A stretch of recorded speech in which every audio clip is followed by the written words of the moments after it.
الحمدللہ وکفا وسلام علی عبادہ الذین اصطفیٰ اما بعد فاعوذ باللہ من الشیطان الرجیم بسم اللہ الرحمن الرحیم من عمل صالحا من ذکر او انثی وهو مؤمن فلنحیینہ حیاتا طیبہ سبحان ربک رب العزت عما یصفون وسلام علی المرسلین والحمد للہ رب العالمین اللہم صلی علی سیدنا محمد وعلی آل سیدنا محمد وبارک وسلم اللہم صلی علی سیدنا محمد وعلی آل سیدنا محمد وبارک وسلم اللہم صلی علی سیدنا محمد وعلی آل سیدنا محمد وبارک وسلم۔ یہ دنیا دار الغرور ہے، دھوکے کا گھر ہے، اور آخرت وہ دار السرور ہے، خوشیوں کی جگہ ہے۔ یہ دنیا دار الفنا ہے، ختم ہو جانے والی ہے، اور آخرت وہ دار البقا ہے، ہمیشہ رہنے والی ہے۔ یہ دنیا دار العمل ہے، عمل کرنے کی جگہ ہے، اور آخرت وہ دار الجزا ہے، بدلے کی جگہ ہے۔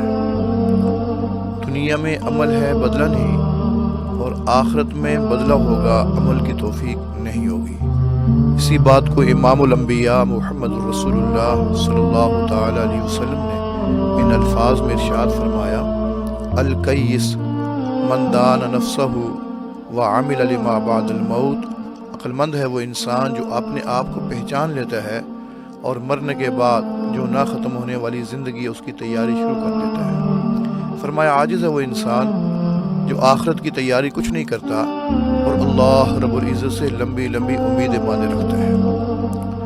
آج دنیا کے اندر ہم دیکھتے ہیں ہر طرف لوگ ٹینشنوں میں ہیں، پریشانیوں میں گھرے ہوئے ہیں۔ چھوٹا بھی پریشان ہے، بڑا بھی پریشان ہے، مرد بھی پریشان ہے، عورت بھی پریشان ہے، حتیٰ کہ مسلمان بھی پریشان ہے اور کافر بھی پریشان ہے۔ ہر ایک کی یہ کوشش ہے میری ٹینشن دور ہو جائے، میری پریشانی ختم ہو جائے، مجھے خوشیوں والی زندگی نصیب ہو جائے، مال پیسہ زیادہ جمع کر لوں گا، میری پریشانی ختم ہو جائے گی، مکان اپنا بن جائے گا، پریشانی ختم ہو جائے گی، گاڑی مل جائے گی، پریشانی ختم ہو جائے گی۔ ہم دنیا میں دیکھتے ہیں بڑے امیر کبیر لوگ ہیں، 40 50 خاندانوں کی کفالت کرنے والے، کفالت کر سکنے والے، لیکن آپ ان سے پوچھئے بھائی کیا حال ہے، کہتے ہیں جی کیا بتائیں، حال بے حال ہے۔ اولاد کیسی ہے؟ او جی افلاطون بنی ہوئی ہے۔ شوہر سے پوچھو تیری بیوی کیسی ہے؟ نہ پوچھو، ابھی منہ سے جو ہے کوئی بات نکالتا نہیں، 100 سنا دیتی ہے۔ اور اس سے پوچھو تمہارا خاوند کیسا ہے؟ او جی جب بھی گھر میں آتا ہے ماتھے کے اوپر 12 بج رہے ہوتے ہیں۔ یہ ٹینشن والی باتیں بندہ کیوں کر رہا ہوتا ہے؟ اس لیے کہ اس کا تعلق اپنے رب سے ٹوٹا ہوا ہوتا ہے۔ یہ کیسے ہو سکتا ہے کسی بندے کا تعلق اپنے رب سے ٹوٹا ہوا ہو اور اس کی زندگی کے اندر خوشیاں آ جائیں؟ یہ ناممکن سی بات ہے۔ رب تعالیٰ قرآن مجید میں ارشاد فرماتے ہیں لوگوں، اگر تم یہ چاہتے ہو تمہاری زندگی کے اندر خوشیاں آئیں، تمہیں اطمینان ملے، تمہیں سکون ملے، پھر گناہوں والی زندگی چھوڑو، نیک اعمال والی زندگی اپناؤ، تمہیں اللہ تمہاری زندگی کو خوشیوں والی زندگی بنا دوں گا، سکون والی زندگی بنا دوں گا، امن والی زندگی بنا دوں گا۔ اور یاد رکھو اگر گناہوں کے اندر پڑے رہو گے تمہیں اللہ تمہاری اس دنیا کی زندگی کو بھی پریشان کن بنا دوں گا۔ چنانچہ فرمایا من اعرض عن ذکری فإن له معیشۃ ضنکا، جو بھی میری یاد سے منہ موڑ کے زندگی گزارتا ہے میں اللہ دنیا میں ایک سزا اس کو نقد دیتا ہوں کہ میں اس کی معیشت کو تنگ کر کے رکھ دیتا ہوں۔ یہ نہیں ہے کہ وہ غریب ہوگا، مال پیسہ نہیں ہوگا، نہیں کروڑ پتی نہیں ارب پتی ہوگا، پھر بھی رو رہا ہوگا۔ ہمارے حضرت کے پاس ایک دفعہ ایک خاتون آئی، بہت امیر گھرانے کی عورت تھی۔ یہ اس زمانے کی بات ہے جب ڈالر 18 روپے میں تھا، آج تو 150 سے اوپر جا رہا ہے۔ اس زمانے میں وہ آئی اور گھر میں حضرت کی اہلیہ کے پاس بیٹھ کے رونا شروع کر دیا۔ میں بہت دور سے آئی ہوں، بہت پریشان ہوں، جتنی میں پریشان ہوں نا اتنا کوئی پریشان نہیں ہوگا۔ سنا ہے آپ کے گھر والے، آپ کے میاں اللہ والے ہیں، آپ ان سے کہیں کہ میرے لیے دعا کر لیں تاکہ رب تعالیٰ میری پریشانی دور فرمائے۔ حضرت فرماتے میں مسجد میں گیا ہوا تھا، واپس آیا تو مجھے بتایا گھر والوں نے کہ ایک خاتون آئی ہوئی ہے، بہت پریشان ہے، آپ ذرا پردے میں اس کی بات سن لیجئے۔ میں نے اس کو پردے میں بلایا تو حضرت فرماتے میں نے اس سے پوچھا کہ بی بی کیا بات ہے، تم اتنی کیوں پریشان ہو؟ پوچھتے ہی اس نے رونا شروع کر دیا۔ حضرت میں کیا بتاؤں، جتنی میں پریشان ہوں نا اتنا کوئی پریشان نہیں ہوگا۔ اچھا بتا تو صحیح تجھے کیا پریشانی لائق ہو گئی؟ کہنے لگی حضرت میں آپ کو کیا بتاؤں، میرا خاوند مجھے میرے ذاتی جیب خرچ کے لیے بس صرف 50,000 روپے دیتا ہے۔ بہت پرانی بات، 20-25 سال پرانی بات۔ اس کا خاوند اس کو ذاتی جیب خرچ کے لیے 50,000 روپے دیتا تھا اور وہ رو رہی ہے کہ اس میں میری ضرورتیں پوری نہیں ہو رہی ہیں، آپ ہی بتائیں مجھ سے بڑا کون پریشان ہوگا۔ تو حضرت والا نے اس کو نصیحت فرمائی، نصیحت کا اثر ہوا۔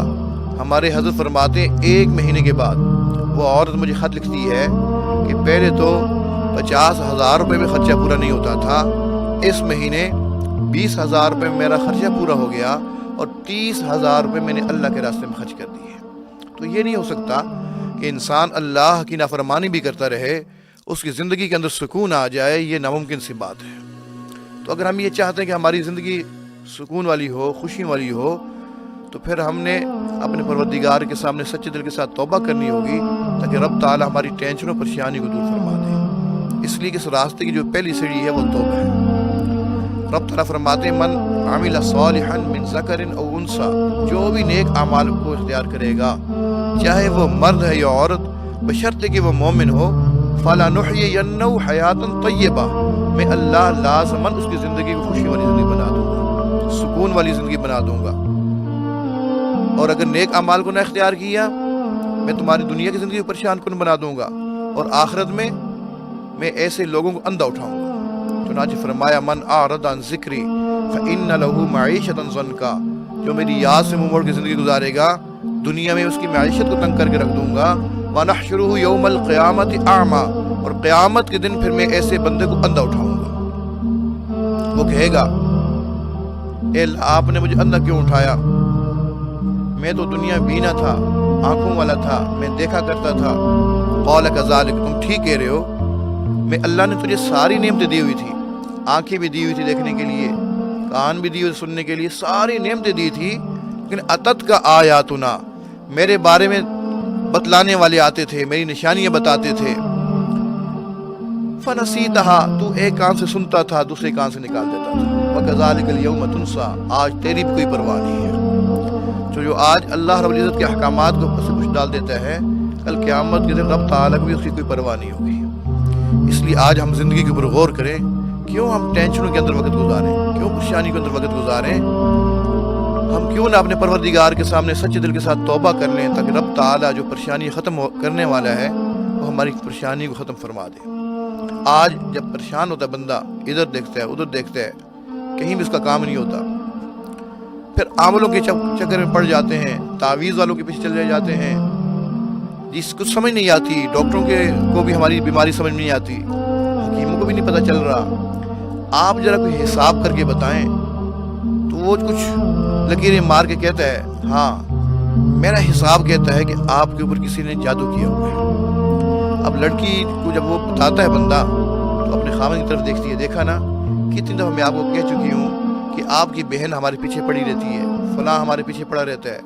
اس نے اتنی سی بات کی تھی، کسی نے جادو کیا ہے، انہوں نے رشتہ داروں کے بارے میں بدگمانیاں کرنی شروع کر دی، فلاں نے کیا ہوگا، فلاں نے کیا ہوگا۔ ہم یہ سمجھتے ہیں کہ ہمارے بہت سارے خدا ہیں، کوئی خدا بیمار کر دیتا ہے، کوئی ٹھیک کر دیتا ہے، کوئی کاروبار بڑھا دیتا ہے، کوئی کاروبار کم کر دیتا ہے۔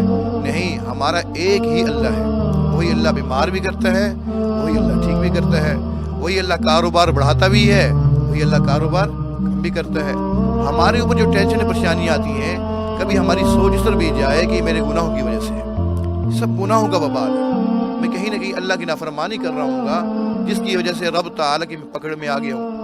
جب انسان کی سوچ اس طرف جاتی ہے تب پھر اس کو توبہ کی توفیق ملتی ہے، تب وہ نیکی والے کام جو ہے انجام دینے شروع کر دیتا ہے۔ تو آج وقت ہے ہم اپنی زندگی کے اوپر غور کر کے اپنی زندگی کا رخ تبدیل کریں۔ غنیمت سمجھ زندگی کی بہار، غنیمت سمجھ زندگی کی بہار، آنا نہ ہوگا تجھے یہاں بار بار۔ یہ رب تعالیٰ نے ہمیں موقع عطا فرمایا ہے کہ زندگی کا ایک ایک لمحہ بہت قیمتی ہے، ایک ایک لمحہ بہت قیمتی ہے۔ اس کا اندازہ کب ہوگا؟ جب ظاہری آنکھیں بند ہو جائیں گی، اس وقت احساس ہوگا اوہ یہ دنیا کی زندگی کتنی قیمتی تھی، میں ضائع کر بیٹھا۔ اس کے ایک لمحہ دنیا و ما فیہا سے زیادہ قیمتی ہے۔ انسان 24 گھنٹوں میں کم و بیش 24,000 سے 30,000 مرتبہ سانس لیتا ہے۔ یہ ایک سانس جو ہے یہ دنیا و ما فیہا سے زیادہ قیمتی ہے۔ اس میں ایک دفعہ بندہ اللہ کا نام لے لیتا ہے، زمین سے آسمان تک پوری کی پوری فضا نور سے بھر جاتی ہے۔ جنت میں درخت لگ جاتا ہے، 70 سال تک عربی نسل کا گھوڑا دوڑتا رہے، اس کا سایہ ختم نہ ہو۔ اللہ رب العزت یہ ساری نعمتیں کب دیتے ہیں؟ جب بندہ اپنے گناہوں سے توبہ طیب ہو جاتا ہے۔ بندہ یہ سمجھتا ہے عام طور پر میں گناہ کر رہا ہوں، زندگی ٹھیک چل رہی ہے۔ یہ ہو نہیں سکتا کوئی بندہ اللہ کی نافرمانی کرے اور اس کی زندگی کے اندر سکون آ جائے۔ ایک بزرگ تھے، ان سے ایک دفعہ گناہ سرزد ہو گیا، توبہ کرنی یاد نہ رہی، بات آئی گئی ہوگی، کافی عرصے بعد یاد آیا، اللہ فلاں وقت مجھ سے اتنی بڑی نافرمانی ہو گئی تھی اور آپ نے پکڑ نہیں فرمائی۔ فوراً دل میں الہام ہوا، میرے بندے تیری دل کی آنکھیں اندھی ہیں، یہ کیسے ہو سکتا ہے کہ تو مجھ پروردگار کی نافرمانی کرے اور تیری زندگی کے اندر سکون رہے؟ یہ تو ناممکن سی بات ہے۔ تو یہ سمجھ رہا ہے کہ سارا نظام ٹھیک چل رہا ہے، تو ذرا غور کر اپنے اعمال کے اوپر۔ تو رات کو جب مناجات کرنے کے لیے اٹھتا تھا، اس میں تجھے ایک خاص قسم کی لذت دیتا تھا، وہ لذت کہاں چلی گئی؟ وہ لذت تو میں نے اسی گناہ کی وجہ سے چھین لی تھی۔ انسان جب بھی کوئی گناہ کرتا ہے، رب تعالیٰ کسی نہ کسی عمل سے محروم کر دیتے ہیں کہ جانی طور پر کوئی نقصان ہو جاتا ہے، یا اس کی اولاد نافرمان ہو جاتی ہے، یا بیوی بات نہیں مانتی، سواری بات نہیں مانتی، کہیں نہ کہیں اس کا اثر لازمی پڑتا ہے۔ ہاں بندے سے گناہ ہو گیا، بشر ہے، انسان ہے، توبہ کر لیتے ہیں تو رب تعالیٰ اس کی توبہ قبول فرما لیتے ہیں، بلکہ صرف توبہ قبول ہی نہیں فرماتے، اس کی توبہ قبول فرما کر اس کے گناہوں کو نیکیوں سے تبدیل فرما لیتے ہیں۔ الا من تاب وآمن وعمل عملا صالحا فاولئک یبدل اللہ سیئاتہم حسنات۔ گناہ بھی معاف اور گناہوں کی جگہ رب تعالیٰ نیکیاں لکھوا دیتے ہیں۔ موسیٰ علیہ السلام کا زمانہ ہے، تو آپ جو ہے ایک دفعہ عرض کرنے لگے رب تعالیٰ کے حضور، اللہ میرا دل یہ چاہتا ہے کہ دنیا میں جو آپ کا سب سے زیادہ نافرمان بندہ ہے میں اس کو دیکھوں۔ فرمایا میرے پیارے پیغمبر کہیں دور جانے کی ضرورت نہیں ہے، گلی کے آخر میں چلے جاؤ، وہاں جو بندہ بیٹھا ہوا ہے اس کو دیکھ کے آ جاؤ۔ موسیٰ علیہ السلام تشریف لے گئے، کیا دیکھا کہ وہاں ایک بندہ بیٹھا ہوا ہے، ساری نافرمانیاں، سارے گناہ اس کے اندر پائے جاتے ہیں۔ دیکھ کر آگے پھر کچھ عرصہ کے بعد خیال آیا، اللہ میرا دل یہ چاہتا ہے جو آپ کا سب سے زیادہ نیک بندہ ہو میں اس کو دیکھوں۔ فرمایا میرے پیارے پیغمبر کہیں بھی دور جانے کی ضرورت نہیں ہے، وہیں چلے جاؤ۔ جب اسی جگہ پہنچے تو وہاں وہی بندہ بیٹھا ہوا تھا۔ یا اللہ یہ سب سے بڑا نافرمان، سب سے بڑا گناہگار۔ فرمایا نہیں، ایک وقت تھا یہ سب سے بڑا نافرمان تھا، آج یہ سب سے بڑا نیک انسان ہے۔ یا اللہ وہ کیسے؟ کہ ایک دفعہ اپنے گھر گیا، بیوی کے ساتھ کسی بات پہ جھگڑا ہو گیا، بیوی نے اس کو کوئی تانا دیا سابقہ زندگی کا، اس کے دل کے اوپر ایسی چوٹ لگی، یہ سیدھا میرے در پہ آیا، ایسی سچی توبہ کی، وہ پہاڑوں کے برابر جو اس کے گناہ تھے نا، میں نے ان کو پہاڑوں کے برابر نیکیوں سے تبدیل کر دیا۔ آج یہ دنیا کا سب سے بڑا نیک انسان ہے۔ تو ہمارا پروردگار بہت کریم پروردگار ہے، وہ تو بہانے ڈھونڈ رہا ہوتا ہے، کوئی بہانہ مل جائے میں اپنے بندوں کی بخشش کرتا ہوں۔ ایک بندہ ہے پوری زندگی اس نے گناہوں کے اندر گزار دی، حتیٰ کہ جوانی ختم ہو گئی، بڑھاپا شروع ہو گیا، بڑھاپے کی بھی اس حالت کو پہنچ گیا کہ اس بابے کے لیے اب اٹھنا بیٹھنا مشکل ہے، دوسروں کے سہارے یہ بابا اٹھتا بیٹھتا ہے۔ پھر یہ تھا بھی ایسا کہ اس کی اپنی اولاد بھی نہیں تھی۔ کئی بزرگ ہوتے ہیں جن کی اولاد نہیں ہوتی ہے، وہ زندگی کے آخری دن کسی نہ کسی رشتہ دار کے ہاں گزار رہے ہوتے ہیں۔ یہ بوڑھا بندہ ہے، بیمار ہے، اس کو کھانسی آتی ہے، رات کو یہ بابا کھانستا ہے، اس گھر والے کی اہلیہ کہتی ہے تو اس بابے کو کہاں سے پکڑ کے لے آیا؟ یہ بابا رات بھر کھانستا رہتا ہے، میرے بچے ڈر جاتے ہیں، میں اس بابے کو اپنے گھر میں نہیں رکھ سکتی، تو اس کو کہیں اور بھیج دے۔ وہ کہتا اللہ کی بندی اس کا کون ہے، کون اس کو سنبھالے گا، اس کی اولاد تو ہے ہی نہیں ہے، کیا ہمیں رشتہ دار رہ گئے اور رشتہ دار نہیں ہے، فلاں بھی تو ہے، فلاں بھی تو ہے۔ اب یہ بندہ مجبور ہو کر اس بابا کے سامنے آ کے بیٹھتا ہے، اس کو سمجھ نہیں آتی ہے میں کس طریقے سے اس بابا کو اپنے گھر سے باہر نکالوں۔ آ کے بیٹھ جاتا ہے، ادھر ادھر کی بات شروع کرتا ہے، مختلف لوگوں کے بارے میں پوچھتا ہے، بابا جی وہ فلاں بندہ ہمارا کیا لگتا ہے، اس کے ساتھ ہماری کیا رشتہ داری ہے؟ بابا بتاتے ہیں، ہاں بیٹا اس کے ساتھ ہماری یہ رشتہ داری ہے، تمہارے باپ کا یہ لگتا ہے، تمہاری ماں کا یہ لگتا ہے۔ اچھا بابا جی، تب بھی تو آپ کے بارے میں پوچھتا رہتا ہے، کچھ دن اس کے گھر میں چلے جاؤ گے کتنا خوش ہو جائے گا۔ یہاں اندر کمرے میں بند رہ کے نا آپ کی طبیعت بھی کچھ کمزور ہو گئی ہے، بیمار رہتے ہیں، باہر نکلیں گے ہوا بھی تبدیل ہو جائے گی، بندہ بھی خوش ہو جائے گا۔ کچھ دن اس کے گھر میں چلے جاؤ، کچھ دن فلاں کے گھر میں چلے جاؤ۔ بابا سمجھ جاتا ہے کہ یہ بندہ مجھے اپنے گھر سے نکالنا چاہتا ہے، لیکن کوئی اس کو طریقہ نہیں آتا بات کرنے کا۔ اس طریقے سے اس نے بات چھیڑی ہے، چلو کوئی بات نہیں ہے میں چلا جاؤں گا۔ اس کو کچھ نہیں کہتا، اس کو اتنا سا کہتا ٹھیک ہے بیٹا میں کسی دن اس کے ہاں چلا جاؤں گا۔ جیسے ہی بندہ اس بابا کے پاس اٹھ کے باہر نکلتا ہے، اس بابا کے دماغ میں پوری زندگی گھومنا شروع ہو جاتی ہے۔ جب جان تھی، مال تھا، حسن تھا، ہر بندہ میرا رشتہ دار بنتا تھا، میرے آگے پیچھے پھرتا تھا۔ اب نہ تو جان رہی، نہ مال رہا، نہ وہ حسن رہا۔ اب منہ میں دان نہ رہے، پیٹ میں آن نہ رہی، جسم میں طاقت نہ رہی۔ کوئی بندہ بھی مجھے اپنے گھر میں رکھنا پسند نہیں کرتا، یہ بندہ بھی مجھے اپنے گھر سے نکالنا چاہتا ہے۔ چلو چلا جاتا ہوں، کسی اور کے چلا جاتا ہوں۔ یہ سوچ کر یہ بوڑھا بندہ اپنی لاٹھی پکڑتا ہے، جیسی دروازے سے باہر قدم رکھتا ہے اس کی آنکھوں میں آنسو آ جاتے ہیں۔ سوچتا ہے اس بیماری کی حالت کے اندر، اس بڑھاپے کے عالم میں میں کہاں جاؤں، کس کے در کے اوپر جاؤں؟ یہ بندہ بھی مجھے اپنے گھر میں نہیں رکھنا چاہتا، چلو کہیں اور چلا جاتا ہوں۔ جیسی دروازے سے باہر قدم رکھتا ہے نا، اس کی آنکھوں میں آنسو آ جاتے ہیں، روتا ہے۔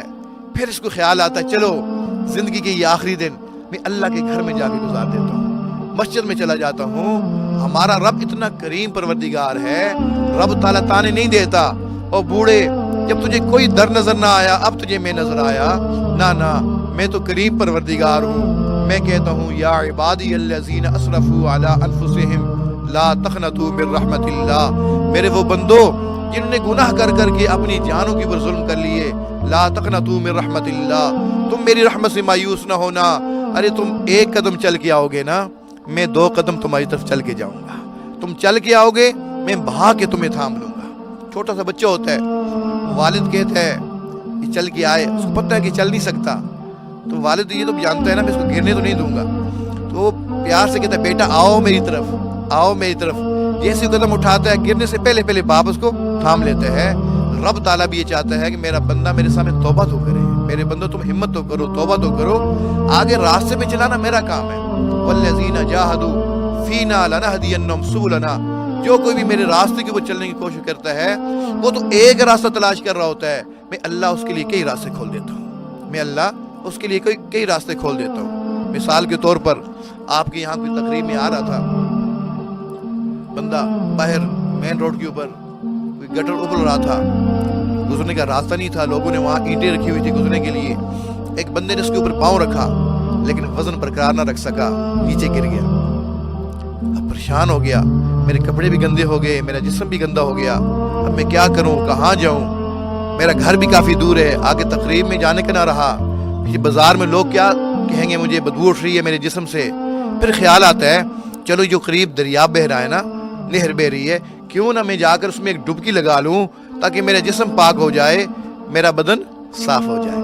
یہ سوچ کر وہ بندہ جا کے اس دریا کے اوپر جا کے کھڑا ہو جاتا ہے ڈبکی لگانے کے لیے، لیکن کافی دیر گزر جاتی ہے، ڈبکی نہیں لگاتا۔ دریا پوچھتا ہے جناب کیسے آنا ہوا تھا؟ یہ کہتا ہے آپ میری حالت دیکھ رہے ہو، میں نے چاہا کہ تمہارے اندر ڈبکی لگا لوں تاکہ میرے کپڑے بھی صاف ہو جائیں، بدن بھی صاف ہو جائے، لیکن خیال یہ آ رہا ہے اگر میں نے تمہارے اندر ڈبکی لگا لی نا، کہیں تمہارا پانی ناپاک نہ ہو جائے۔ آگے سے دریا مسکراتا ہے، ارے تو ایک ہے، تیرے جیسے ہزاروں آ جائیں، بیک وقت میرے اندر ڈبکی لگائیں، میں سب کو پاک بھی کر دوں گا اور خود بھی ناپاک نہیں ہوں گا۔ ہم جتنا چاہیں گناہوں کے اندر ڈوبے ہوں، اللہ کی رحمت بہت زیادہ ہے، اللہ کی رحمت بہت زیادہ ہے۔ ایک لڑکا ہے، وہ اپنے گھر سے بھاگ جاتا ہے، اپنے گھر سے کسی وجہ سے بھاگ گیا، والد نے کوئی ڈانٹ پلا دی، وہاں گھر چھوڑ کے چلا گیا۔ اب سب گھر والے ڈھونڈ رہے ہوتے ہیں، بہن بھائی سب ڈھونڈ رہے ہوتے ہیں، کوئی پتہ نہیں چلتا، حتیٰ کہ مغرب ہو گئی، عشاء ہو گئی، اس کا کوئی پتہ نہ چلا۔ سارے گھر کے لوگ پریشان بیٹھے ہوئے تھے، اس کی بہن بھائی بھی، والدین بھی بیٹھے ہوئے تھے۔ اب والدہ نے سوچا چلو میں باقی بچوں کو کھانا تو دے دوں، وہ دسترخوان بچھاتی ہے، کھانا رکھتی ہے اس کے اوپر، بچوں کو کھانا دے دیتی ہے، بچے کھانا کھانا شروع کرتے ہیں۔ بچے دیکھتے ہیں ماں خود کھانا نہیں کھا رہی۔ امی آپ کیوں کھانا نہیں کھا رہی؟ بیٹا آپ لوگ کھا لو، مجھے تو بھوک نہیں ہے، مجھے تو بھوک نہیں۔ بھوک ہوتی ہے، بیٹے کی یاد ستا رہی ہوتی ہے۔ شوہر دیکھتا ہے کہ کھانا نہیں کھا رہی تو وہ بھی کہتا ہے حوصلہ کرو، آ جائے گا، یہیں کہیں گیا ہوگا، آ جائے گا، پتہ چل جائے گا۔ جیسے شوہر کہتا ہے نا تو اس کی آنکھوں میں آنسو آ جاتے ہیں، وہ برداشت نہیں کر سکتی، وہاں اٹھ کے اندر کمرے میں چلی جاتی ہے، وہاں سرہانے کے اوپر سر رکھا ہوا ہے، رو رہی ہے، پتہ نہیں میرے بیٹے نے کھانا بھی کھایا ہوگا نہیں کھایا ہوگا، پتہ نہیں اس کو رات کو رہنے کے لیے کہیں جگہ بھی ملی ہوگی نہیں ملی ہوگی، یہ سوچ بھی رہی ہے، رو بھی رہی ہے۔ باقی بچے کھانا کھا کے اٹھ کے پاس جاتے ہیں، ان کو سمجھ نہیں آتی ہم کس طریقے سے امی کو چپ کرائیں۔ اتنے میں باہر گیٹ آواز دیتا ہے، فوراً کہتی بیٹی جا کے دیکھو شاید تمہارا بھائی آ گیا۔ لڑکی جا کے دیکھتی ہے باہر، نہیں باہر تو کوئی بھی نہیں ہے، ہاں طوفان چل رہا ہے، ہوا چل رہی ہے بہت تیز۔ واپس آ کے بتاتی ہے امی باہر طوفان چل رہا ہے، تیز ہوائیں چل رہی ہیں، جس کی وجہ سے گیٹ اور کھڑکیاں آوازیں دے رہے ہیں۔ اچھا میری بیٹی، پھر وہ نیچے سر رکھ لیتی ہے، رات بھر کروٹیں تبدیل کرتی رہتی ہے لیکن اس کو نیند نہیں آتی۔ کیوں؟ بیٹے کی یاد ستا رہی ہوتی ہے۔ محترم دوستو بزرگوں، پوری دنیا کی جتنی مائیں ہیں ان تمام ماؤں کی محبت کو ایک جگہ پہ جمع کر دیا جائے، رب تعالیٰ کو اس سے بھی 70 گنا زیادہ محبت اپنے بندوں کے ساتھ ہوتی ہے۔ کبھی میرے بندے توبہ کریں گے، میں ان کی توبہ قبول کر کے ان کو اپنے نیک بندوں میں شامل فرما لوں۔ تو آج اس بات کی ضرورت ہے کہ ہم سچے دل کے ساتھ توبہ طائب ہو جائیں تاکہ رب تعالیٰ ہمارے گناہوں کو معاف فرمائے۔ جب بندہ توبہ کر لیتے ہیں نا تو رب تعالیٰ کا بہت پسندیدہ بن جاتا ہے، رب تعالیٰ سے بہت محبت فرماتے ہیں۔ ان اللہ یحب التوابین، رب تعالیٰ توبہ کرنے والوں سے بہت محبت فرماتے ہیں۔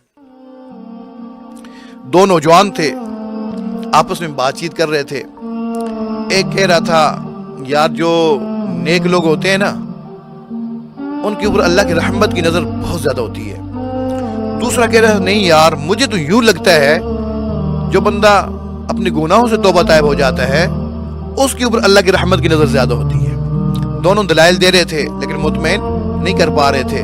اتنے میں قریب سے کوئی بزرگ گزر رہے تھے تو ایک نوجوان نے کہا بابا جی ہماری بات سنیے، میں کہہ رہا ہوں جو جس نے کبھی اللہ کی نافرمانی نہیں کی ہو اس کے اوپر اللہ کی رحمت کی نظر زیادہ ہوتی ہے۔ یہ کہتا ہے نہیں، جو اپنے گناہوں سے توبہ طائب ہو جاتا ہے اس کے اوپر اللہ کی رحمت کی نظر زیادہ ہوتی ہے، آپ ہی فیصلہ فرما دیں۔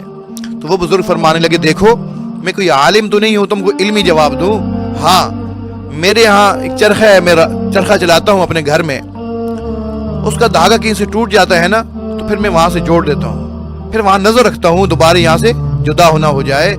مجھے لگتا یہ ہے کہ اللہ رب العزت کی رحمت کی نظر اس بندے کے اوپر زیادہ ہوتی ہے جو اپنے گناہوں سے توبہ طائب ہو چکا ہوتا ہے کہ دوبارہ شیطان اس کو مجھ سے دور نہ کر دے، اس لیے اللہ کی رحمت کی نظر اس کے اوپر زیادہ ہوتی ہے۔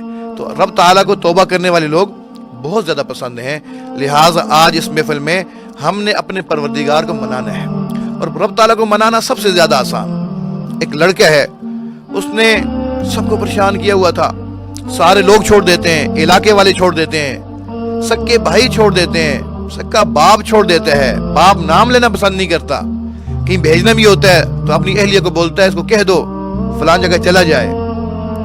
لیکن ایک ہستی ہوتی ہے جس کو ماں کہا جاتا ہے، ماں ساتھ دیتی رہتی ہے۔ کیوں؟ ماں کو اپنی اولاد سے بہت محبت ہوتی ہے، کہتی ہے جی کیوں اس کو پریشان کرتے ہو، ابھی تو چھوٹا ہے، نادان ہے، بڑا ہو جائے گا، ٹھیک ہو جائے گا۔ کیوں؟ ماں کو بہت محبت ہوتی ہے۔ بچہ جتنی بھی عمر کا ہونا جی، ماں کو تو اپنی اولاد سے محبت ہوتی ہے۔ لیکن یہ لڑکا اتنا بڑا نافرمان بن گیا کہ اس نے ماں جیسی ہستی کو ناراض کر دیا۔ اب اس کو خیال آیا کہ ایک ہی تو ہستی تھی جو میرا ساتھ دیا کرتی تھی، میں اس کو بھی ناراض کر بیٹھا۔ تو وہ ماں کے سامنے جا کے بیٹھتا ہے، کہتا ہے امی مجھے معاف فرما دیں، امی مجھے معاف فرما دیں۔ ماں کہتی ہے لڑکے تو نے مجھے بہت تکلیفیں دی ہیں، بہت دکھ دیا ہے، اب میرے سامنے سے اٹھ جا، میرا دل آپ کی طرف مائل ہی نہیں ہو رہا، ایسا نہ ہو جائے میرے منہ سے کوئی بددعا نکل جائے، میرے سامنے سے اٹھ جا۔ پھر کہتا امی معاف کر دینا۔ ماں کہتی ہے بیٹے میں تجھے کہہ دیا معاف نہیں کر سکتی، اٹھ جا یہاں سے۔ جب یہ سمجھتا ہے کہ ماں معاف کرنے کی وہ نہیں آ رہی، اس کی آنکھوں میں آنسو آ جاتے ہیں۔ جب ماں دیکھتی ہے بیٹا رو رہا ہے، ماں اپنے بیٹے کے آنسو نہیں دیکھ سکتی، کہتی اچھا بیٹا رو نہیں، اٹھ جا یہاں سے چلا جا، یا تجھے میں نے معاف کر دیا۔ رب تعالیٰ اتنا کریم ہے، اتنا کریم ہے، رب تعالیٰ فرماتا ہے میرے بندو گناہ کر کر کے تم اپنے دل اتنا سخت کر بیٹھے ہو، تمہیں میرے سامنے رونا بھی نہیں آتا، ارے تم رونے جیسی شکل ہی بنا لو، میں اس شکل کو قبول کر کے تمہارے سارے گناہ معاف فرما دوں گا۔ تو رب تعالیٰ کو منانا سب سے زیادہ آسان۔ جب بندہ توبہ کرتا ہے تو رب تعالیٰ پورا منہ کھلنے کا بھی انتظار نہیں فرماتا۔ توبہ کا لفظ کہتا ہے، توبہ جب انسان بولتا ہے نا تو پورا منہ کھل جاتا ہے، تو ابھی آدھا منہ کھلا ہوتا ہے، رب تعالیٰ اسی وقت اس بندے کی توبہ قبول فرما لیتے ہیں۔ جب توبہ کے عنوان کے اوپر بندہ بات سنتا ہے تو شیطان بھی وسوسے ڈالنا شروع کر دیتا ہے، کہتے ہیں مولوی صاحب کی بات تو بڑی اچھی لگ رہی ہے، یار میری کیا توبہ، میں تو گنہگار بندہ ہوں، وہ تو نیکوں کی توبہ ہوتی ہے۔ جب اس قسم کا خیال آئے سمجھ لیں شیطان وسوسہ ڈال رہا ہے۔ اتنا کوئی باپ اپنے بھاگے ہوئے بیٹے کے واپس آنے کا انتظار نہیں کرتا، کوئی ماں اپنے ناراض بیٹے کے راضی ہونے کا اتنا انتظار نہیں کرتی جتنا انتظار رب تعالیٰ اپنے گنہگار بندے کی توبہ کا کر رہا ہوتا ہے۔ کبھی میرا بندہ توبہ کرے گا، میں اس کی توبہ قبول کر کے اس کے گناہوں کو معاف فرما دوں۔ حافظ ابن قیم رحمہ اللہ تعالیٰ ایک بہت بڑے بزرگ گزرے، فرماتے ہیں کہ جب میں اپنے گھر سے کسی کام سے باہر نکلا، جا رہا تھا، ایک گلی میں ایک مکان کا دروازہ کھلا، شور محسوس ہوا، میں نے اس طرف توجہ کی، دیکھا ایک ماں اپنے بیٹے کو مار مار کے باہر لے کے آ رہی تھی، کہہ رہی تھی تو نے مجھے بہت پریشان کر دیا ہے، میرے ناک میں دم کیا ہوا ہے، تو اس قابل ہی نہیں ہے کہ یہاں ٹھہر سکے، میری آنکھوں سے دور چلا جا۔ اس کو دروازے سے باہر کیا، پیچھے کنڈی لگا لی۔ امام صاحب فرماتے ہیں لڑکا چھوٹا سا تھا، 8-9 سال کے قریب اس کی عمر لگ رہی تھی، میں نے سوچا یہ لڑکا کہاں جائے گا۔ وہ لڑکا چلتا رہا، گلی کی آخر تک پہنچ گیا، تھوڑی دیر وہاں کھڑا رہا، رو بھی رہا ہے، سوچوں میں گم بھی ہے، پھر واپس آنا شروع ہو گیا، دروازے کے ساتھ ہاتھ لگاتا ہے، دروازہ بند ہے، ہمت نہیں ہے کہ دروازہ کھلوائے، ماں کا ڈر ہے، وہیں بیٹھتا ہے، نیند آتی ہے، سو جاتا ہے۔ امام صاحب فرماتے میں سارا منظر دیکھ رہا تھا، اسے ہٹا نہیں جا رہا تھا۔ اتنے میں اس کی ماں نے کسی کام سے پھر دروازہ کھولا تو اس بیچاری کا غصہ ابھی تک دور نہیں ہوا تھا، اس نے دیکھا لڑکا یہیں لیٹا ہوا ہے، پھر اس کو جو گروان سے اوپر پکڑا، ارے تو دفعہ دور کیوں نہیں ہو جاتا، تجھے میں نے کہا تھا نا میری آنکھوں سے دور چلا جا۔ جب دوبارہ اس کو جو جوڑا نا تو اس لڑکے کے آنکھوں میں آنسو آ گئے، کہنے لگا امی جب آپ نے مجھے پہلی دفعہ مارا تھا نا، میں چلا گیا تھا، میں گلی کی آخر تک پہنچ گیا تھا، میں نے سوچا چلو چلا جاتا ہوں، کسی کے جوتے صاف کر لوں گا، کسی کی منت سماجت کر لوں گا، اپنے پیٹ کی بھوک کو مٹا لوں گا، پر امی مجھے ایک خیال اور آ گیا جس وجہ سے میں واپس آ گیا۔ ارے تجھے کیا خیال آیا؟ امی مجھے یہ خیال آیا، ٹھیک ہے بھوک مٹانے کے لیے تو میں کچھ کر سکتا ہوں، لیکن جو محبت آپ دیتی ہیں نا وہ محبت مجھے کوئی نہیں دے گا۔ امی یہ خیال آیا، میں واپس آ گیا ہوں، جتنا چاہتی ہیں آپ مجھے مار لیجئے، میں آپ کو چھوڑ کے کہیں نہیں جاؤں گا۔ ماں کہنے لگی اچھا لڑکے اگر تجھے یہ خیال آ گیا ہے نا تو میں نے بھی گھر کے سارے دروازے تیرے لیے کھول دیے، جس دروازے سے چاہو داخل ہو جاؤ۔ اسی طرح جب بندہ مومن اللہ رب العزت کی حضور روتا ہے، دعائیں کرتا ہے، الہی عبدک العاصی عطاکا، اللہ تیرا گنہگار بندہ تیرے در پہ حاضر ہے، مقرم بالذنوب وقد دعاکا، اللہ اپنے گناہوں کا اقرار کر رہا ہے، پیارے اللہ آپ سے یہ دعا کر رہا ہے، فَإِن تَغْفِرْ فَأَنْتَ لِذَاكَ أَهْلُ، اگر آپ معاف فرما دیں گے اللہ یہ آپ کی شان کے لائق ہے، فَإِن تَدْرُدْ فَمَن يَرْحَمُ سِوَاكَ، اللہ جیسے آئے تھے اگر ویسی خالی خوری واپس لٹا دیا، آپ کے علاوہ کون ہے جو میرے اوپر رحم کرے گا؟ کس سے مانگیں، کہاں جائیں، کس سے کہیں، اور دنیا میں حاجت روا کون ہے؟ سب کا داتا ہے تو، سب کو دیتا ہے تو، تیرے بندوں کا تیرے سوا کون ہے؟ دعا ہے جو کچھ کہا گیا سنا گیا، اللہ رب العزت اس پہ عمل کی توفیق نصیب فرما دے، رب تعالی ہم سب کو نیکوکاری والی زندگی نصیب فرما دے، پرہیزگاری والی زندگی نصیب فرما دے، رب تعالی ہم چاہے نہ چاہے ہمیں پیشانی کے بالوں سے پکڑ کے نیکوکاری والی زندگی عطا فرما دے۔ وآخر دعوانا